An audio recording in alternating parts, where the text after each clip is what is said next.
शाम को जाके देखिए स्पॉन्टेनियस ह्यूमन कंबशन, उसके पीछे कारण क्या क्या है मैंने थोड़ा थोड़ा बहुत बताया आपको।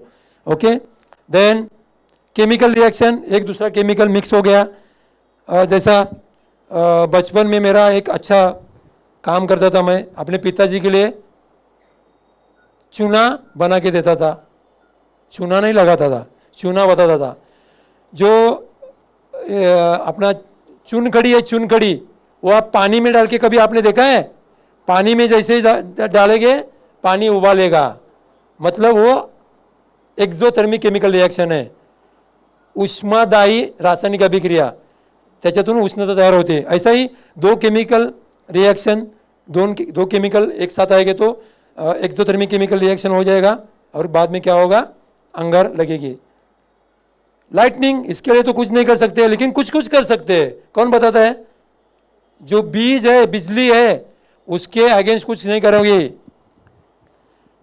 जहां मैं काम करता था पहले, वहां एक आदमी जल गया, उसका ना कपड़ा मिला, ना उसका हड्डी मिला, ना कुछ मिला, कुछ भी नहीं मिला उसका।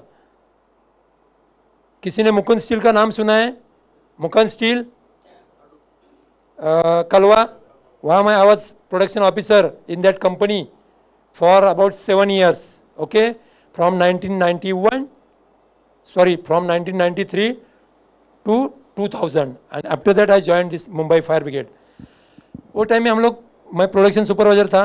वो जो मुकुंद कंपनी में क्या होता है, ये जो स्टील, अलग अलग टाइप के स्टील, और स्टील का जो रस रहता है, लिक्विड स्टील, उसका टेम्परेचर 1700 1800 रहता है, अबव 1600, और वो तो आप आँख से नहीं दे सकते, आँख से, नेकेड आई से, वो आपको क्या लगता है?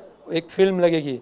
तो उसमें वो आदमी कुछ काम कर रहा था, उसमें गिर गया तो गिर गया, उसमें आपको उसका कुछ भी नहीं मिला। आज तक वो एब्सकॉन्डिंग करके है, आज तक उसका डेड बॉडी नहीं मिला है। ना कंपनी मान रही है, ना वो घर वाले मान रहे, किधर बाहर चला गया। लेकिन क्या फैक्ट था हमको मालूम है। वो यदि 1700 डिग्री सेंटीग्रेड में आदमी का ना हड्डी मिलता है, ना कुछ मिलता है, तो लाइटनिंग का क्या?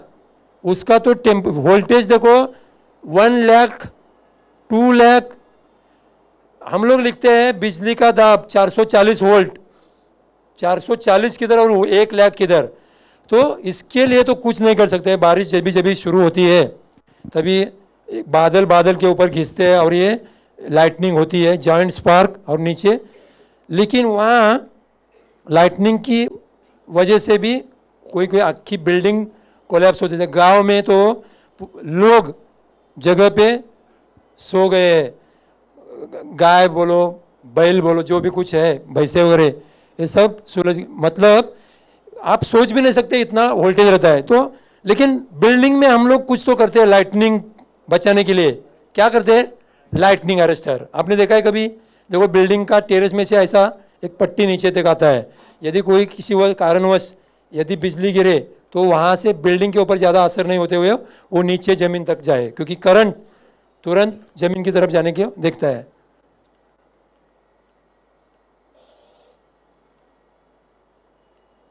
गरम राख, हॉट एसेस, उससे भी अंगार इधर उधर फैलने के होते। अभी ये क्या है? इंसेंडरिज्म है।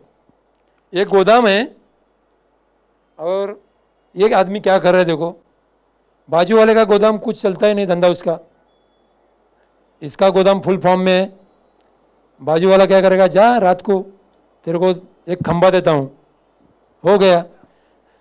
हेतु परस्पर आग लावने, incendiarism, to set a fire purposely, okay.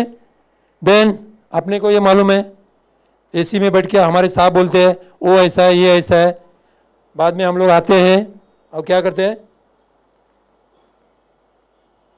Okay, tyre लो, ये लो, वो लो, जला दो। साहब बोला उधर बैठ के, और हम लोग उनके भक्त सब लोग रास्ते पे आके हमारा ही नुकसान करते हैं। तो इससे वजह से भी अंगार इधर उधर फैलती है।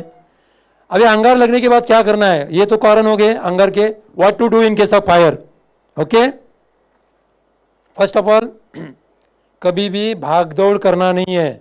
Do not run. यदि भागदौड़ करोगे तो भगदड़ मचेगी। स्लो भी जाना नहीं है, भागना भी नहीं है लेकिन फास्ट जाना है, चलो ऐसा तो चलो, नहीं तो भागदौड़ करने एकदम भाग के जाओगे तो सब दरवाजे के ऊपर एक 10 आदमी जा सकते हैं, उधर 100 आदमी होंगे। और ये टाइम में क्या होता है हम लोग देखते नहीं है, कौन नीचे गिरा है। ट्रेन में तो देखो ही मत, और लेडीज कंपार्टमेंट में तो देखो ही मत। एक बार मेरी मम्मी गई थी डोंबिवली में, 10 रानी का लक्ष्मीबाई उसके ऊपर बैठ गई। तो ऐसा होता है अक्सर।